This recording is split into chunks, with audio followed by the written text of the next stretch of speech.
من دعوت میکنم از آقای پروفسور لوکوک استاد دانشگاه و ایرانشناس که پیامی درست کرده مطلبی برای استاد شفا بیان اینو اجرا بکنم.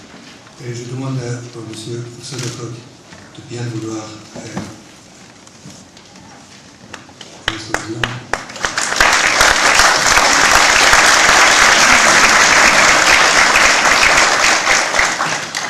Majesté, Monsieur le Ministre, Madame, Mesdames et Messieurs,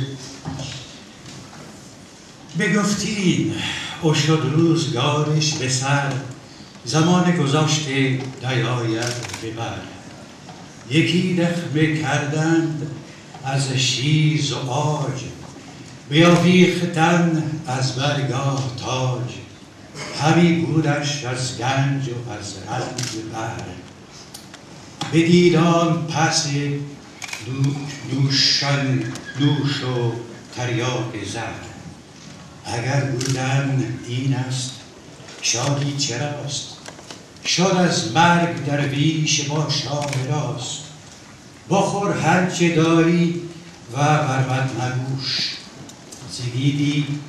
زگیدی به مرد خرددار گوش. Ainsi dit-il, et à la fin, sa chère vie le quitta. Le fruit de tous ses actes ainsi se passa. On fit un sarcophage d'ébène et d'ivoire, on y suspendit son diadème si beau à voir. Il avait bien vécu, avait beaucoup souffert, bu le poison et le miel dans le même verre. S'il faut vivre ainsi, à quoi bon la joie? Devant la mort, le pauvre est l'égal du roi. Mange ce que tu as et ne fais pas de mal. Prête l'oreille au sage, tu seras son égal. Il est des souffrances qui nous guettent sournoisement dans la vie et qui, lorsqu'elles surviennent, nous rappellent impitoyablement la brièveté de l'existence humaine dans ce monde transitoire, cette grande foire aux illusions, comme l'a si souvent écrit Ferdowsi. La mort d'un parent, d'un ami ou d'un homme que l'on estime est une de ces souffrances qui éclatent tout à coup quand on ne l'attendait pas, comme un orage d'été dans un ciel jusque-là serein. Mais cette souffrance ne vient pas seule. Elle fait surgir un cortège de souvenirs que l'on croyait assoupis, que l'on croyait à jamais enfouis dans les entrepôts obscurs de la mémoire. C'est le passé qui revient soudain à l'esprit, avec le regret de n'avoir pas pu fréquenter plus souvent celui qui est parti, avec l'amertume d'un monde qui ne reviendra jamais plus, avec la nostalgie d'une amitié que l'on ne connaîtra plus. Cette deuxième souffrance est sans doute plus vive, plus lancinante encore que la première. Elle s'y ajoute comme une deuxième peine que rien n'effacera. Les hommes passent, mais les cultures peuvent aussi disparaître, sauf s'il se trouve quelques hommes éclairés qui consacrent leur trop brève vie à leur donner la boisson d'immortalité, leur assurant ainsi cette vie éternelle à laquelle l'homme ne peut prétendre. Shojaiddin Shafa était un de ces hommes à qui l'âme de la culture iranienne doit sa pérennité. J'ai connu M. Shafa il y a 40 ans, alors que jeune chercheur, je venais d'arriver en Iran pour étudier le persan et les dialectes iraniens. Lors de notre première rencontre, j'ai tout de suite compris que le destin m'avait mis en présence d'un de ces hommes qui ne vivent pas de la culture, mais qui vivent pour elle. Puis le destin nous a séparés, les événements tragiques que personne ne voyait venir nous ont éloignés, mais sans jamais rompre nos relations, hélas, trop peu fréquentes.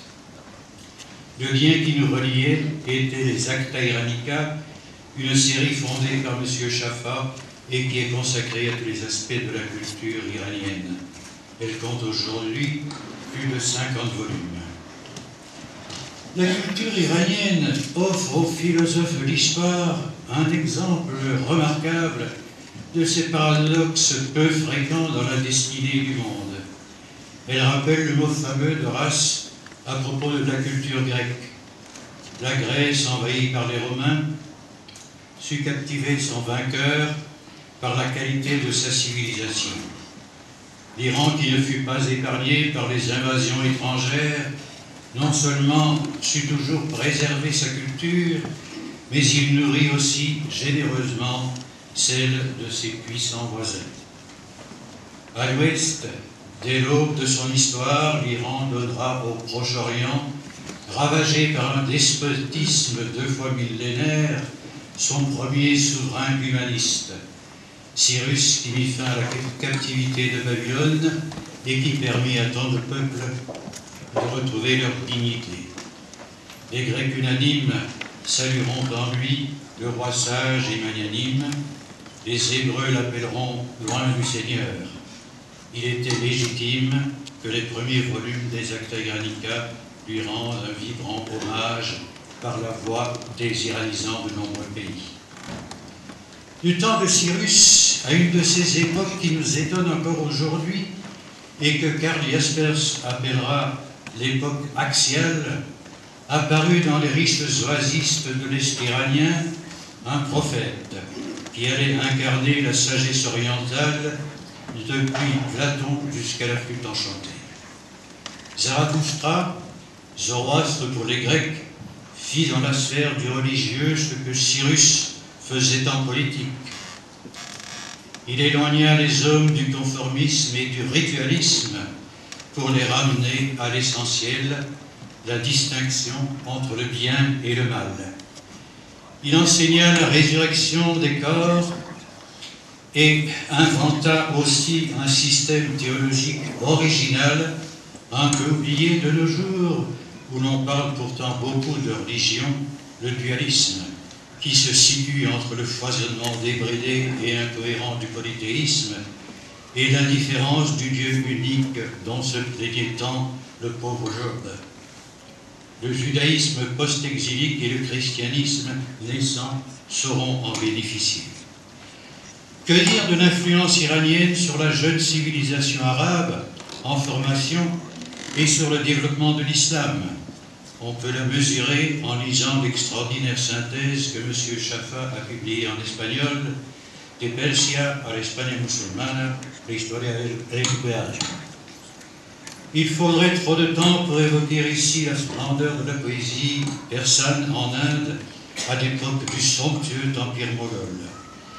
Qu'il me soit permis toutefois de rappeler la subtilité et la grâce d'une poésie qui a tant influencé les littératures des voisins de l'Iran. M. Chaffa avait souhaité voir le livre des rois de Ferdowsi traduit en français. Le destin lui aura refusé cette ultime satisfaction, mais il viendra un jour où, du haut du paradis des justes, chanté par Zarathustra dans ses gathas, il lira enfin, dans une langue qu'il aimait, ce grand poète dépositaire du glorieux passé de l'Iran et qui réconcilie tous les Iraniens que bien des choses séparent parfois. En terminant la rédaction de ces quelques lignes, je me suis tout à coup rappelé, avec quelques présomptions sans doute, avec quelques vanités certainement, l'éloge funèbre prononcé par Périclès en l'honneur des premiers Grecs tombés au cours de la guerre du Péloponnèse. En fait, l'éloge des Grecs, c'est celui de la culture grecque que fait le grand homme politique. Et nous, en faisant ici l'éloge du défunt, n'est-ce pas aussi celui de la culture iranienne que nous faisons, tant les deux se confondent? Les héros de Ferdowsi, comme les héros d'Homère, gagné l'immortalité par la gloire obtenue au combat. D'autres hommes méritent leur immortalité par le dévouement qu'ils portent à la culture de leur pays. Monsieur Chaffat était l'un d'eux.